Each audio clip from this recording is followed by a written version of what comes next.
Hey, everybody, welcome to another episode of Purple Insider. Matthew Coller here inside TCO Performance Center, and somewhere in the Midwest, Jeremiah Sirles, the former Minnesota Viking Tuesday morning left guard.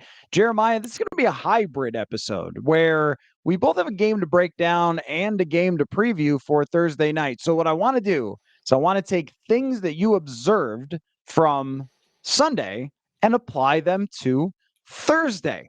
What do you think is at the top of the list of things the Minnesota Vikings should learn from Sunday's game about themselves or improve that they have to quickly turn around and apply? Yeah, the number one thing for me is the blueprint that the Detroit Lions put on how to beat the blitz against Brian Flores. They were very, very good on finding ways to mix up their protections, finding ways to understand how to get receivers behind the linebacking core and in between the safeties when they're playing such deep coverage. And then also finding ways when the Detroit Lions did something that I thought was incredibly smart was they would set up in a protection that made it look like the running back was going to be involved in the protection. And then they'd leave the backside tight end in. So it was still a 6-man protection. And then they'd leak the running back out. And because Brian Flores assumed that the running back would be in, there was no one accounting for the running back. I thought that was brilliant. But that, for me, was the number one thing that showed up was the ability for Jared Goff and the Detroit Lions to beat the blitz of Brian Flores. I guess that is really the question here is it a blueprint or is it the Detroit Lions are really good at what they do? They have one of the best coordinators, they have a lot of the best players, one of them using PEDs, but he didn't even catch any passes. Jameson Williams suspended for 2 games for PEDs if y'all Hate to missed see it. it. But yeah, he's got somebody said there was a great tweet. Somebody said he can't get into the Baseball Hall of Fame now because he's been suspended for gambling and PEDs. But he'll be back after 2 games in football. Anyway, that's not the point. It's that they have great players, a great quarterback, great line. Is this something that you think that opposing teams can actually use going forward against the Vikings, or is it just that team was able to do it because they are them? I think the teams that have a very successful running game, I think about the Packers, who I think are 6th in the league right now in rushing. Teams that want to be a run first football team are going to try and copy the blueprint that the Detroit Lions had. If you're more of a pass heavy team or more of a 11 personnel, not quite a big personnel team like the Detroit Lions are, it's going to be a little tougher. However, I've been in the NFL long enough to know that it's a copycat league, and the Rams are watching that game and they're installing stuff that the Detroit Lions ran because it is a short week, and they're going to go, we got to see if this defense got this fixed in 3 days, or is it something that we can maybe exploit 1 or 2 times? But then you look at the Rams, they're so depleted. They have so many issues on the receiving core. But I do think that Sean McVay and them are smart enough to go, okay, we have to at least test and see. It'd be really irresponsible of us to not even try and do some of the stuff the Lions did that ended up carving up some of this defense. Yeah, I think when you're talking about the caliber of coach that you're going up against, this is my big concern because when you watch the Rams play, they do have about half a roster. They are getting Cooper Kupp back amidst trade possibilities with him that are getting talked about all over the place. And this is a team that, if they lose to the Vikings, probably goes into some sort of sell mode and actually looks for some of them draft picks that they threw away for all the trades in 2021. But I think when you're going up against someone like Sean McVay, who knows Kevin O'Connell inside and out, who is brilliant when it comes to picking apart things like this, it is an extra layer of concern. I guess I wonder about a lot of different strategies that are aggressive and all in sports. You go to baseball, if your team hits a bunch of home runs, or all your pitchers throw 100 miles an hour, or you shoot threes all the time in basketball, there's always a variance to that. And I remember when Flores got hired, I looked at how his teams did when blitzing over the whole sample size of Miami, and it was more good than bad, but the bad days were very bad, and teams figured it out and took advantage of it. Do you think that this is sustainable to keep blitzing the way that he does? And I guess the other part of it is, Do they actually have to, considering that their edge rushers have been successful getting to the quarterback? Yeah, I would like to see the blitz percentage go down a little bit, and it's down from last year. I mean, last year was ridiculous. Was it like 53% or I mean, somewhere up there. I mean, and it's down from that, but I do still think it's in the DNA of Brian Flores of when I need a stop or when I need to get the ball back for my offense, I go back to the well. And the well is sending Ivan Pace, it's sending Martellus, and all those guys and getting them. I know you hate me with names. I'm so bad with names, but it is what it is. We send 44 and we send 0, right? Is that better for you, Matthew? Right. So we send those guys, and that's still going to be something that he's not just going to shy away from because it has been working. And this is one of those classic examples of we can't panic and change who we are because we lost to the Detroit Lions. That's an extremely talented football team. I mean, that is a Super Bowl contender, top 2 or 3 teams, if not the top team in the NFL right now. So as a Vikings fan and as a Viking organization, it's really easy to go, oh my gosh, we lost to the Lions. We got to change what we're doing and change things up. I think it's more, no, stay the course. We went toe to toe with them. We went body blow for body blow. We didn't come out our way in the end.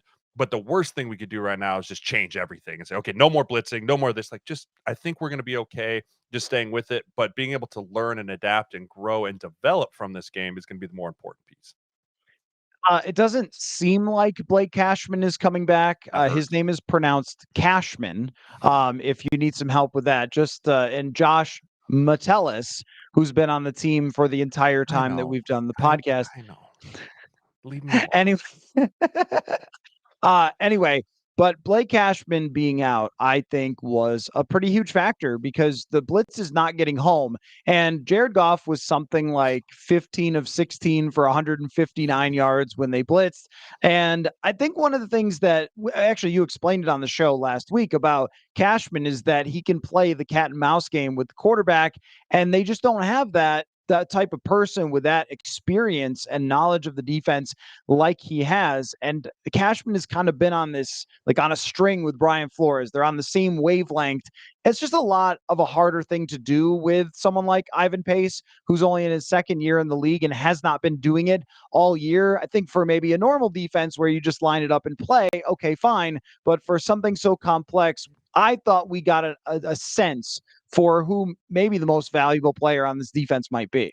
Yeah, and watching back that game, there were so many times where Detroit, like I talked about last week, used the double cadence, right? Went head bob, up one, motion. Okay, Frank Ragnow, you see points out or moves, or Harry rocks and rolls, or things are moving, and then it's, hey, point, turbo set, go, right? And that was something that Jared Goff executed for being on the road extremely well. They played with a little bit more tempo than they have too, of getting up to the line of scrimmage, allowing them to have 25, 26 seconds left on the shot clock instead of 18 to 17, which allows for that 5, 6 extra seconds to switch back and forth. So that's going to be another piece of trying to disguise things a little better. I thought this was the worst disguising I've seen out of a Brian Flores defense. I mean, it was pretty obvious quite a few times, like, hey, Harry's on different levels than Bynum, where he's topped over number 2. That's pretty obvious for me to see from the couch. I know Goff sees it. I know that Frank Ragnow, who's one of the best centers in the league, sees it. So from a disguise standpoint, it just wasn't what it goes. That goes back to what you said.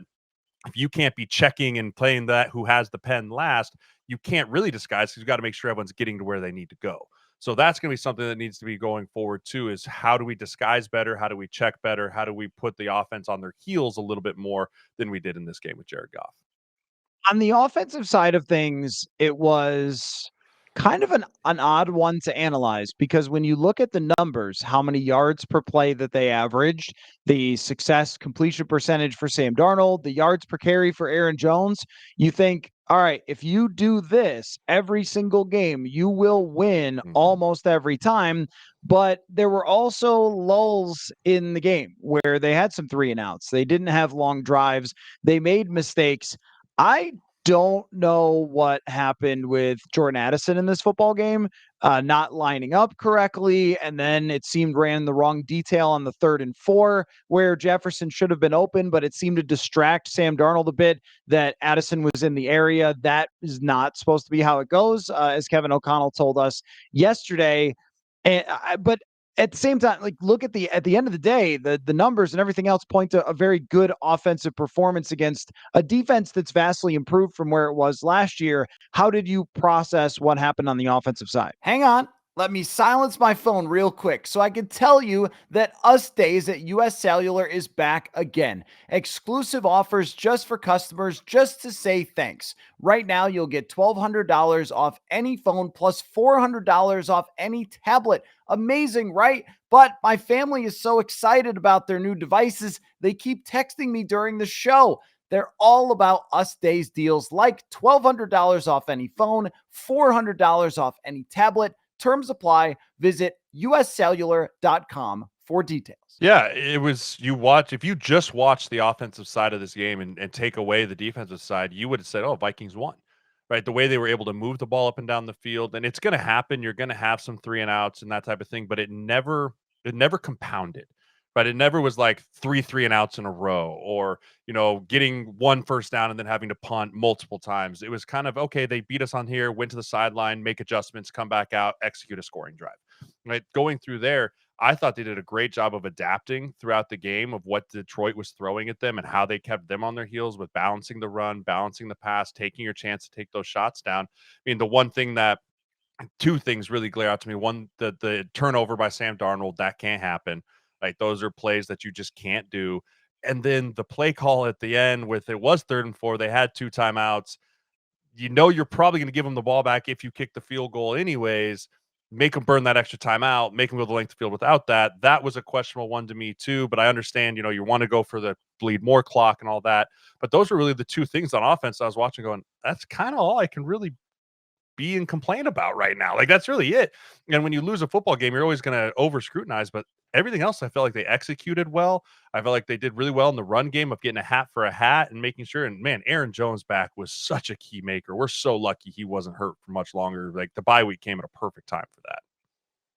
Yeah, and it's very clear that even when he's not 100% and is playing with a hamstring injury, he is playing 70 or more percent of those snaps, that there is nobody coming off the bench. We'll see if Cam Akers maybe Mm-hmm. gets more of a chance. I think we will see that after Ty Chandler has just not proven that he belongs in there. I mean, if you go in against the Jets, fumble the ball when they pitch it to you, go in this game for one sequence, commit a penalty on a pass protection. It's just those are the mistakes I think that drive Kevin O'Connell crazy. Even if he does have some explosive ability, you can't fumble. You can't have the penalty that he had. And the other thing is too that I just haven't felt like, and I know there were some penalized plays against the Jets that were taken back.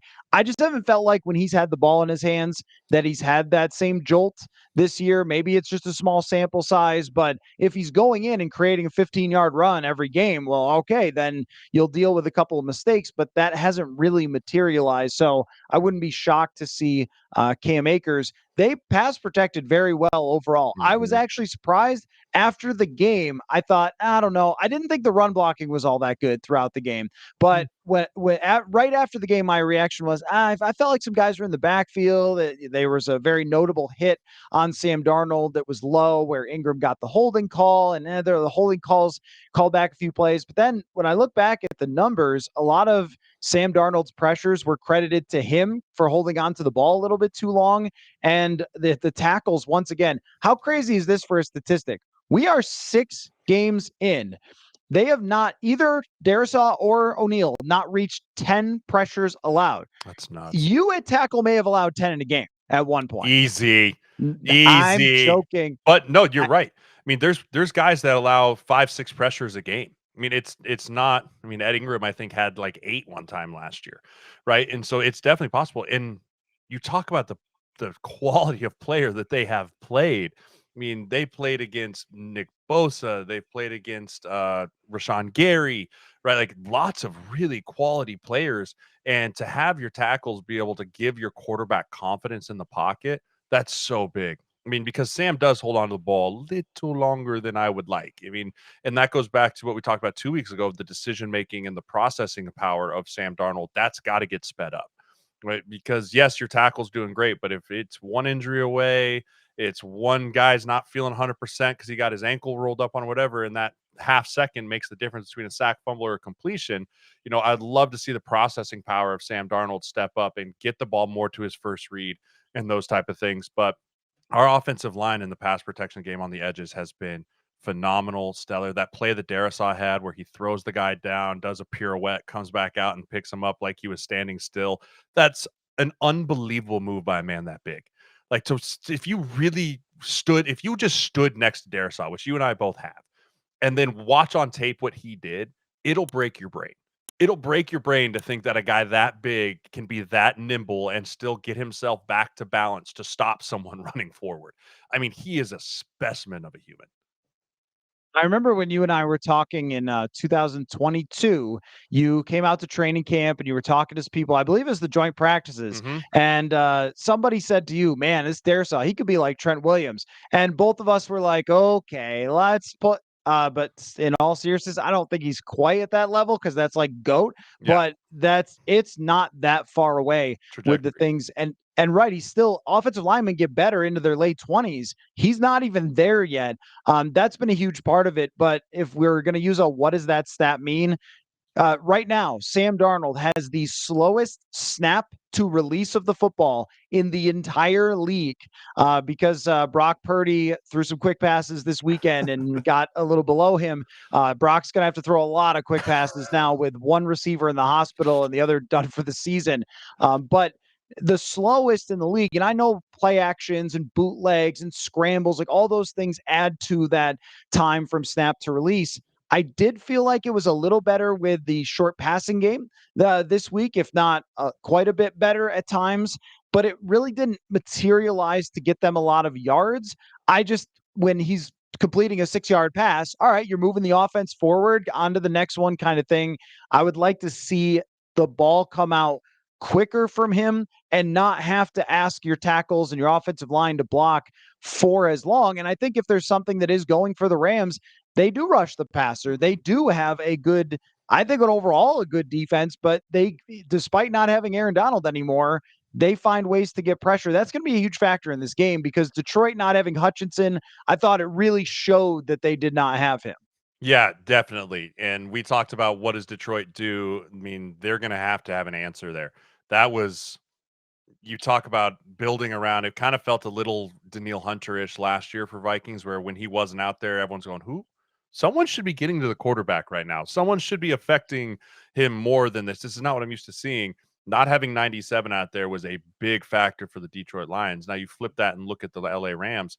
Jared Verse has been a phenomenal player for them. He was a first round pick. Braden Fisk, the second round pick that they picked up, both young players doing a really nice job. Their front is very good. I think we could really get after their linebackers a little bit. Troy Reeder, Christian Roseboom.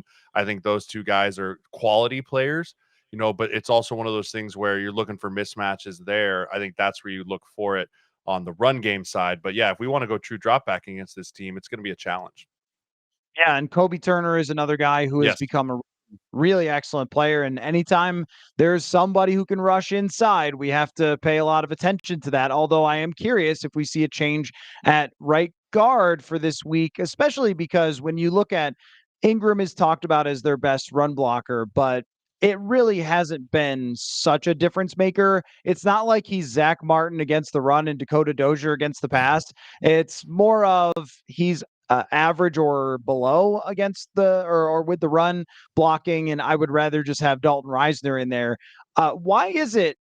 Why is it just about both players that Reisner is so good at pass blocking and not run blocking? And what is Ed Ingram's struggle with the pass blocking? Yeah, the biggest thing with Ed is he's leaning. He's leaning and he's getting wide. And those two things work together in tandem. And when I'm coaching young offensive linemen or I'm talking to clients and I'm talking about taking your proper initial footwork in both the things, right? So in run game, your initial footwork is your first two steps, right? So your first two steps are what take you to your proper aiming point and put you into contact position on your second step. Steps 3, 4, and 5 are what's called the drive phase. So you go from your initial footwork into your drive phase footwork, which is where you drop the hips and really the power and the explosion that's in your body can start to show on tape. Ed is a much more powerful person than Dalton Reisner, right? But Dalton Reisner on the pass protection side is a much more technically sound person than Ed Ingram, right? Ed Ingram at times takes the set, but then he throws and gets out over his skis and gets his head forward, which allows for guys to pull. And then when you get your head forward and all your weights forward, it's basically impossible to move your feet laterally, right? It's drop and open and cross over, or it's turn and go as the guy's reaching around you, right? So Ed is younger, more strong, and more powerful than Dalton Reisner, and that's why he's a better run blocker. But pass protection is so much about technique and angles and throwing your hands and weight distribution and balance. And Dalton is much better at that than Ed Ingram. And so it's a give and take. It really is. It's why the great offensive linemen that are good at both, you don't let them leave your building. Like, they never leave, right? Darisaw should never not wear purple as long as he's playing in the National Football League. But when you have guys that are kind of okay at one or really good at one, but really poor at the other, you're always trying to upgrade that position because you know it's going to be a liability at one point in time. Right. And I think if they just decide to run to the left, if Reisner is in over and over and over, I would understand. Maybe put CJ Ham and then motion Josh Oliver over there and run to that side. That's what I would do on Madden. Just put all the tight ends who could block over there, run the fullback, just put all the bodies and then run to that side. But I think with Reisner too, he was a tackle in college. You can kind of see that he has a tackle body, doesn't have as much of a guard body, which he can anchor, and he's got this huge chest, but it's like what he's built like an inverse triangle or something where it's like all up here and he doesn't have big legs. Anyway, we don't need to get weird and breaking down lineman bodies, but the point is just, yeah, like, and he's his hairline is doing this and whatever. No, we don't need to do that. Fingers I go just think that way. yeah, I just think it's a better option to have the pass protector because your quarterback is holding onto the ball kind of forever.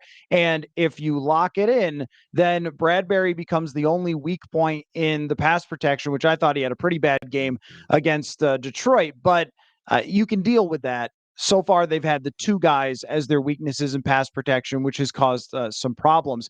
What is your take on if TJ Hawkinson comes back? Where is the biggest area that he will impact the offense? I think the biggest area is going to be some of the screens and some of the bootleg stuff, right? I saw multiple times this week. You got a bunch of tight end screens from around the league of, hey, taking advantage of these pass rushers and just flipping around and just dumping it to a guy, getting a convoy out there.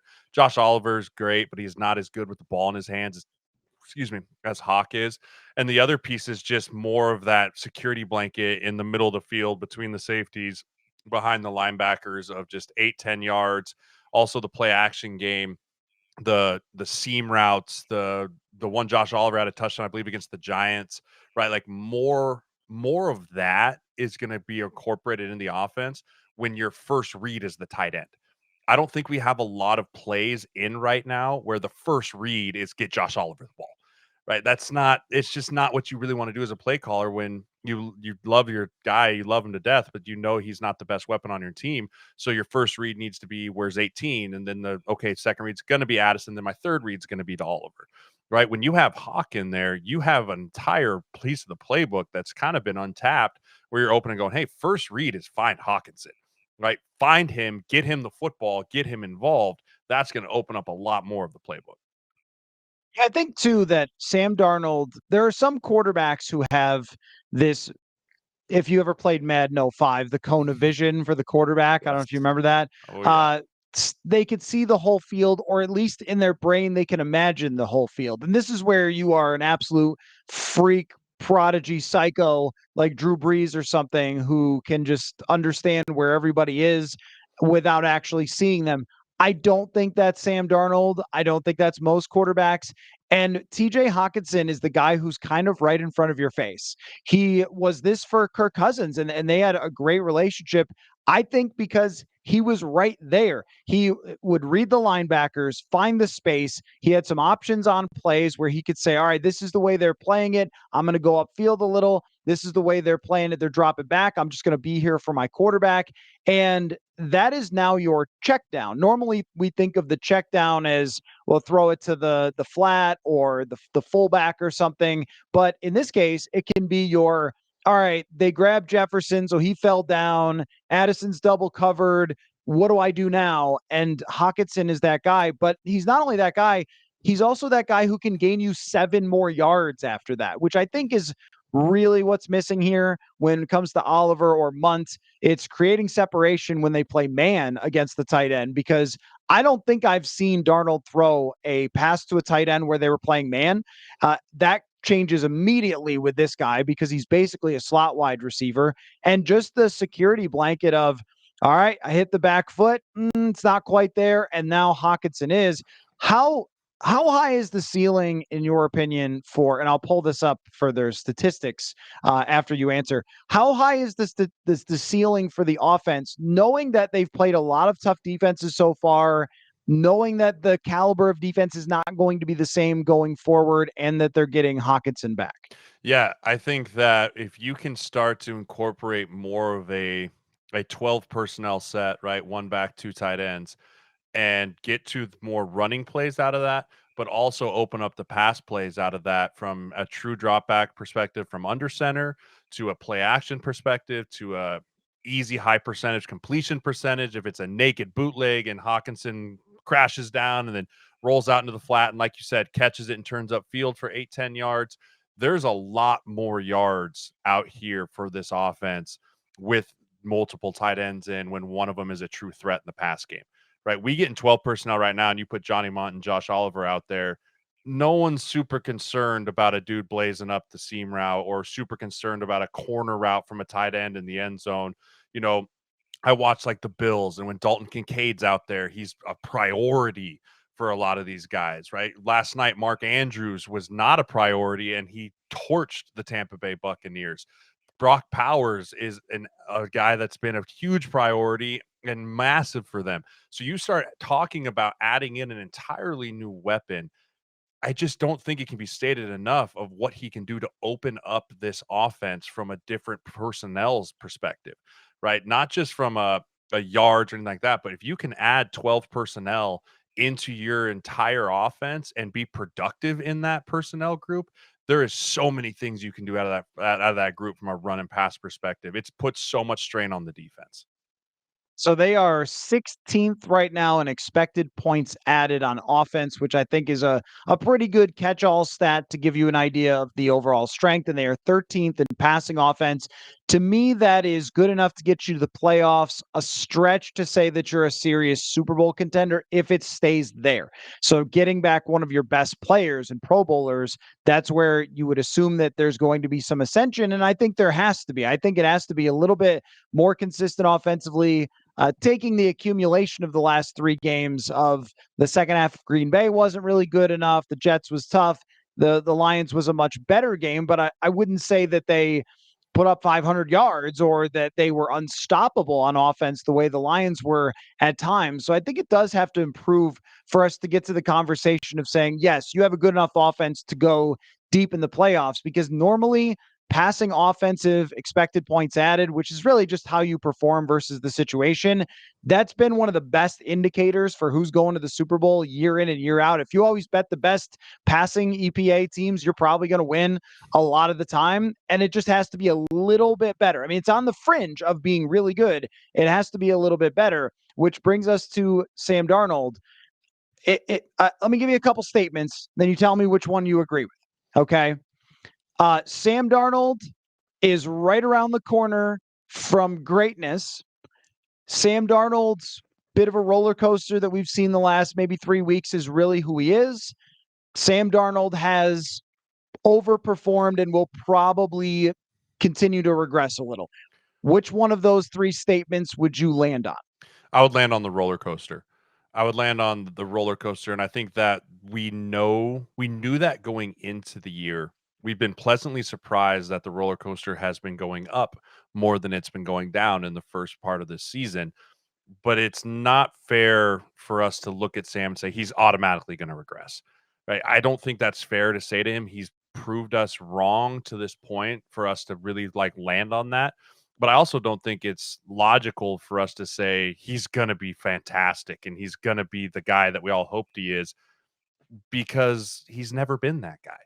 It's not like Deshaun Watson before all the allegations. Like when Cleveland traded for Deshaun, he was great, right? He was phenomenal. He led the league in passing, and so you kind of always were like, that guy's in there somewhere in there. That guy is. we don't think that about Sam Darnold. Nowhere every time has we been like, hey, that guy's somewhere in there, unless we go back to his Trojan days, right? So I don't think he's right around the corner from greatness. I think we're going to continue to ride the roller coaster with him throughout the rest of this year. The question is it going to be a consistent week in and week out roller coaster, or is it going to be climb for 2-3 weeks and a drop off for one, and then we climb ourselves back up? As long as it's not a week in, week out, up and down thing, we'll continue to have success. I think that if he has a similar distribution of the games that he's played, some have been really, really good. I don't know that there's been a game that I've thought, whoa, greatness, but there's been really, really good games.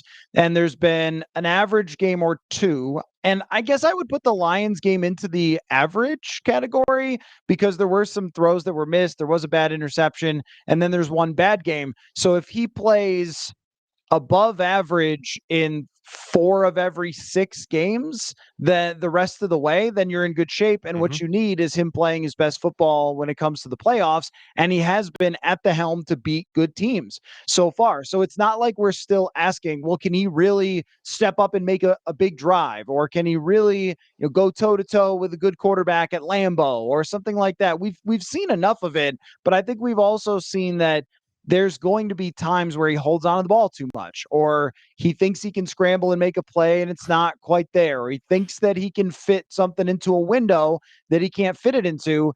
And this kind of ties into like KOC aggressiveness, that third down play, which, as you said, hey, a swing pass or a handoff there, maybe if you have Hawkinson, you're using it, that gets the clock running. I think I've decided where I stand on the KOC aggressiveness thing, which is let's ride the roller coaster and see what happens. I mean, it's of course at times going to drive all of us crazy. Why would you pass there? It's 4th and 2 and you're throwing a bomb down the sideline against the Jets. What? I will not accept the trick plays, but I will accept that this team is going to ride or die on aggressiveness. And I'll tell you what made me think of this. Watching college football a lot more the last maybe 2 years than I had ever watched. I've really like dedicated. Like I'm going to watch this. It's just this good. How many teams? Gosh, what is the game that inspired this? How many teams will be an underdog and they will be trailing and they'll kick a field goal on 4th and 3 or something? And like, dude, you are trailing against a better team. Please, what to know? You have to go for this. I think that they still have to take the mentality that there are other teams in the conference and in this league that have established franchise quarterbacks like Jared Goff that probably have a better chance to win if you look at the accumulation of their entire career. You might have to just keep swinging for the fences and see if it clicks at the right time. And I'm okay with that approach, even if there are times where you could definitely pick apart some of the issues that it causes. Yeah, I mean, when you explain it that way, I think it makes a lot of sense because for me, I always look at it from what does the book say? Right? What does the book say? What is right? If you're playing blackjack and it's like, do I hit? Do I stand? Well, what does the book say? Like, what gives me the highest probability to win this football game? And I always kind of default back to that of, hey, run the clock out. Don't give them the timeouts. Let's make something happen here. But you're exactly right. When you can do that with the knowing of, hey, I can rely on the players in my pocket to come and I have full trust that they're going to make those plays and they're going to do those things, you can play by the book a little bit more. But also I can respect a guy like Dan Campbell who he's told the company, he's told the Detroit Lion fan base, like, this is who I am and this is what I do, accept it. I just don't think that KOC sometimes he does a little bit of both. Like sometimes he blows by the book, sometimes he's like, screw it, send them all, right? And I would like to see him land on a page more than just kind of riding the, well, what do I feel like right now? Right? If he just said, hey, this is who we are, we're going for it, we're doing this, cool, I'm all aboard. But when it's the back and forth thing, that's where I start to be a little like, well, pick one. Just pick one. I just want you to pick one. And I do think that he probably falls along the sides of the aggressor more than not. But I don't know. It's hard for me as the player to be like, just do it. Just go for it. Like, let's give ourselves the best chance here to win this game. You know what would have been really to go into the aggressive bag, and there's a great argument for this, would have been to go for it on 4th and 4. Mm, Because if you screw it up, They get the ball, they'll score fast. You have your timeouts, or at least two of them maybe. They'll score fast, or if they even wind the clock on you, they can't wind it all the way out on 3 plays. So then you get another chance at having the ball last and driving down. If you succeed, you win the game. And so somebody posted the analytics on this, and it's a wide variance. It's if you get the first down, you're like 80% to win the game. If you don't, of course, that drops below 40%, but it's still possible to win the game. If you're really going all in on this, we're the underdogs. We got to do some stuff that's outside of the box. That would have been an interesting way to go about it because you kind of knew that Detroit was going to come down and score. Maybe it impacted the way that they had played with Jonathan Grenard getting after the quarterback, which, wow, played one of the best games as a pass rusher I feel like I've ever seen. He rushed the passer 19 times and got 9 pressures. I have not seen that before. How much does this Rams game mean to you and how you feel about the 2024 Minnesota Vikings football franchise? I wish it wasn't a Thursday night game because I hate Thursday night games. There's so many variables that go into a Thursday night game as far as health, game planning, recovery. It's not a true testament, in my opinion, of team versus team. It's more like who is the healthier team coming in usually wins these football games. And I would have really liked to see Minnesota coming off a week long prep, getting punched in the face, going and punching them back in the face, an emotional back and forth game. You lose it at the last second. I would have loved to see what they look like with a week of rest coming out and showing us who they are. This week, I think, is going to be even more important with the Thursday night game because you can't afford to drop two now. Like we talked about last week, you're now in a neck and neck race with Detroit, right? You have the race for the division. You don't have the luxury of having a hiccup here. And Thursday night games are notorious for hiccups and crazy things happening because it is such a short week. So this game's gonna be mega important for the Vikings going forward. I just don't know if I put a ton of emphasis one way or the other, whether win or lose. Obviously, you got to win of how I feel about the Vikings. I still feel good. I still feel like they're a top 3 team in the NFL, top 4 team in the NFL. It's just so hard to put a lot of stake on a Thursday night game. As much as you could be rational about that right now, next Tuesday morning left guard, if they lose, I don't know if it's going to feel the same way. I would not say that if they don't win, the walls are crumbling, the season is over. It might make me think, all right, this is a little closer to how I thought it was going to be because 5-0 certainly wasn't how I thought it was going to be. But if it's more of the, okay, they could play with anybody, but they can also kind of fall apart at the wrong time. And that's who they are right now as a team, but they've still got this easy schedule coming up. It will make me also take those teams less for granted, though. Well, hey, you're going to Jacksonville. Well, they lost to the Rams. We'd go back to that. So I think there is some importance to it. And just mathematically, if you win it, you go to 6-1. You have the next 3 games against the AFC South. Get on a run here and get to 9-1, get to 8-2, get to the point where you are competing for the entire conference. So it will swing it from that perspective because then you're going to feel like, oh, maybe they could drop a game that we don't expect here going forward. Do you think they will win? Yeah, I do. I think the Rams, they did they end up winning on Sunday or did they end up losing? I can't even remember. I watched so much The games. Ravens? No, the Rams. Oh, the Rams. Yeah. Oh, no, they won. I joked that they had a bye week because they played the Raiders. That's what it was. Yeah, I look at that team and yes, they're getting Cooper Kupp back, but they're on their like fourth string tackles still. Their defense is young, but they're good. I just don't think that they're a complete enough football team. I picked them to be in the NFC Championship game before the year, but that was back when they were fully healthy. They have not been fully healthy since the word go of this season.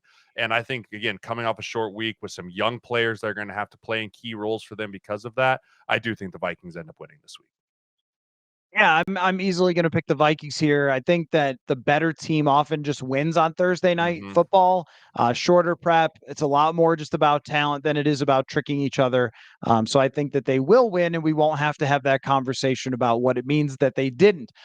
Now, to love to see it, hate to see it. I hate to see it that Lamar Jackson won MVP last year. put up the game he did last night. The Ravens are now the team to beat, I think, in the entire NFL.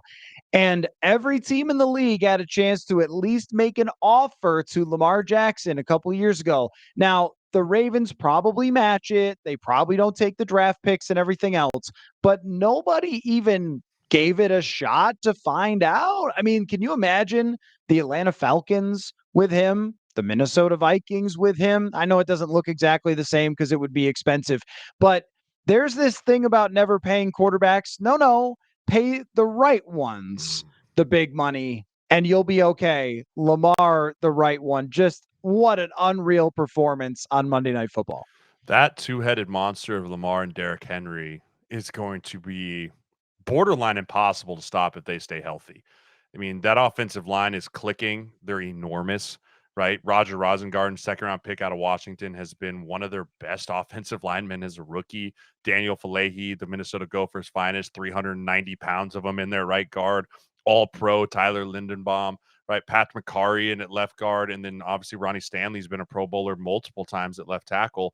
You pair that with Lamar and Derrick Henry behind them, holy cow. And then, it's one of those things where so many times when you're playing the Ravens or you're playing any team in the NFL, it's like, hey, make them one dimensional. Right? Let's make them one dimensional. Let's make them beat us well. Zay Flowers on top of Mark Andrews, on top of who's the guy that went to Minnesota? The Rashad Bateman, right? Like you start putting all those guys together, that is a complete of a team as you can ask for offensively. And so, yeah, NFL, you missed the boat, but also NFL, you missed the boat picking up Derrick Henry too. So many people said, hey, he's old, he's broken.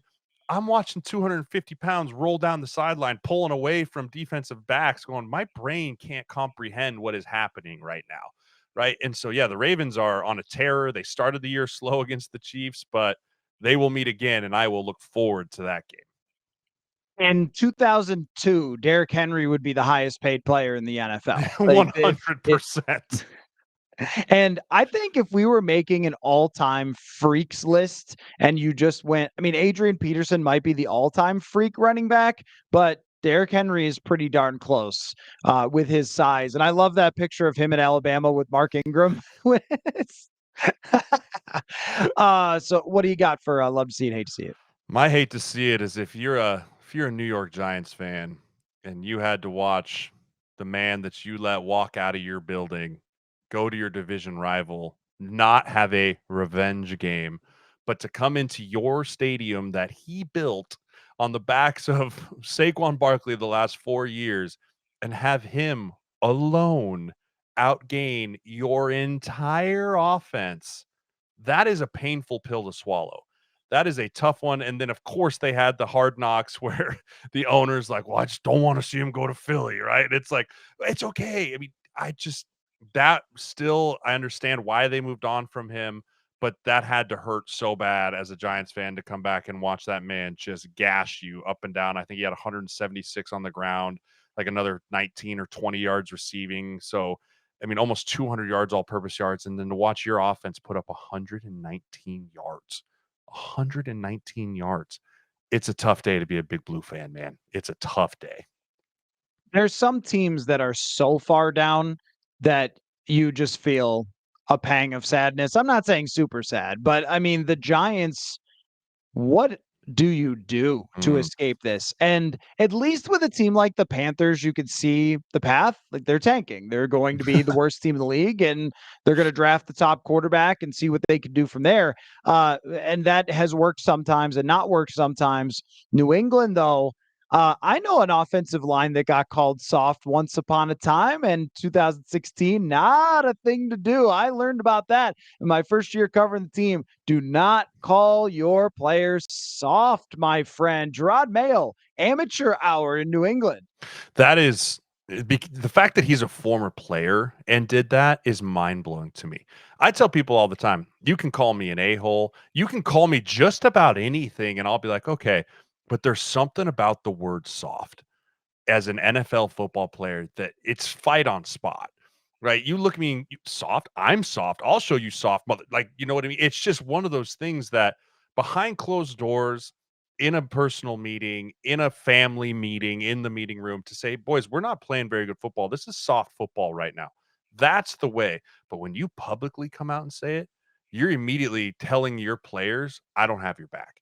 I don't have your back. It's your fault. It's not my fault. It's your fault that you're soft. It's not mine. And that is not okay by any stretch of the imagination.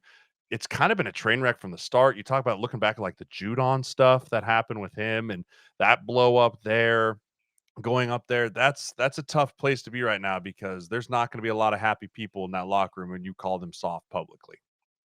Yeah, I don't think that it's not a great thing to call people soft in a meeting. If you make a soft play, certainly you could call that out, Mhm. but that's all behind closed doors. To come out to the public, you are announcing to the public. And sometimes I think this happened to Zimmer. Coaches forget that they're not just in the room with a couple of reporters and they don't Right. realize that it is sent out to the universe. Everything, and O'Connell is really good at this. Like he understands every time I speak, it is going out to the Viking nation, if you Millions of will. people.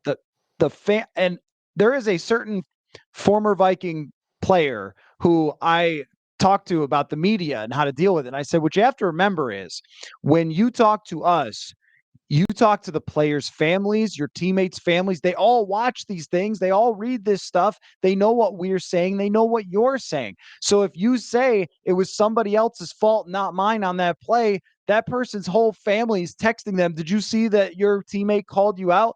And you got to realize that that's the case, that it's bigger than just, well, that's my message to the players. It's also not 1991, man. It's not just going to make the local news. And that's not how you talk to grown-ups who put 365 into this anymore to motivate him. So I feel like that was my hate to see it. He missed the mark. My sarcastic hate to see it is Aaron Rodgers blaming the media. Oh no, Aaron, we did it again to you, buddy. Sorry. Whoopsie. We talked about your team losing and you being mediocre for now really a long time. The last time, and Carmen Vitale had this, the last time this man, Aaron Rodgers, threw for 300 yards, do you know when it was?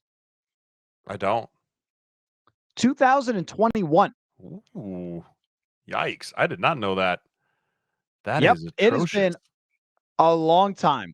Age is a problem, and according to Aaron, everything else is the problem. Everyone else is the problem. But I haven't been too sad to watch it crash and burn. That's kind of what I was hoping for, to be honest with you. I mean, I think that somewhere Robert Saleh is actually slight relieved that he's going, "This I got to wash my hands of this. You're still paying me. I'll be in Cancun. Call me when you need me." Right? But it's been interesting, and then you trade for Devontae Adams and the whole bit there, and that he's living with him now apparently, and they, like, ride to work together. It's just kind of a weird it's a weird thing going on in New York. And if you're a New York fan, you've got you're in the Mets and the Yankees are doing their thing, and then you're just like, do I have to go to East Rutherford on Sunday again? Like this is just getting painful to watch on both fronts. All right, one more from you. What do you got? Yeah, my love to see it is gonna have to be excuse me, I'm gonna go one more hate to see it here. I didn't want to top this, but I have to. My hate to see it is that Tua is gonna be practicing this week. I don't understand it. I don't understand that when someone asks you a very simple question of, "Are you gonna wear a Guardian cap?" You say no. I don't understand that someone in his life is not sitting him down and saying, "Buddy, give it a year at least, right? You're paid. If you wanna come back, I understand you're an ultimate competitor. I understand you wanna do all these things, but try again next year." Right? It's been 4 weeks since we saw you unconscious on a football field for the 3rd time. I don't love that he's coming back. I don't love that people are allowing this to happen. Someone needs to be an adult in the room and sit this down and say, this cannot happen this year for the safety of you and your life and the rest of your life moving forward. Yeah, and I mean, the way that he talked about it was almost, thanks for caring about me, but I got this. Like, okay, I get that that's going to be every athlete. They want to go out there. Every player who gets taken out of the game for a concussion tries to fight the trainer and so like I'm fine. I want to go back in there. So I get it. I get the mentality. I get the warrior mentality and so forth. It's not just him though. It's also the team, the league. The Does anybody owner, does does anybody want to step in and say okay, we need to get a full assessment of this person. There's no way in this short of a period of time, concussions can last for a very, very long time beyond when you can just go out and play a football game. But throughout your life, can we get a bigger sample size of what is happening with this man, why these concussions are happening the way that they are to him, and maybe be able to assess where he is with his brain and do further testing and give bigger just the amount of time for it to heal and know that he should be able to play again. To come back in a couple of weeks after an injury like that, it just doesn't seem like it's enough. And I'm not a doctor, a No. scientist, anything like, but having just seen these play out, covering this sport, it can be one of those things where, oh, I'm good. I'm ready to go. I'm back. But then it's weeks from now that it crops up again. And with every one that you have, the next one becomes easier. I think we all know that fact. That's also a team that's totally lost right now. And I just can't see them getting into the playoffs. I don't know. I don't like anything about that. It's one of those things where you're not gonna wanna watch it. You're not g I don't I'm not gonna wanna watch a Miami Dolphins game because it's a ticking time bomb. It's not a matter of, "Oh, it might happen again." It's going to happen again. It's just a matter of I don't wanna see it happen again. I don't want to see him run up the middle and Dexter Lawrence just throws a shoulder in there and he goes down again, and now everyone's going, "Oh my gosh, how did this happen?" And it's sad all around, and I get it. I was on that side. I know what it's like to sit on the sideline and watch your teammates and your brothers go out there and fight every single week and be losing because you're not out there. It's a tough place to be as an ultimate competitor, but at the same time, he's like 28 years old. There's a lot of life out in front of you, man. I just wish he wasn't playing this year. I just really do. I'm not saying he doesn't play forever. If it was me, I would say don't play ever again. But I just wish if we're really going to go down this path, 2025 in August seems like a good starting point again. Do you have a lighter note to end on? Because that was Yeah, pretty heavy. I'll go a lighter note. How happy is Amari Cooper?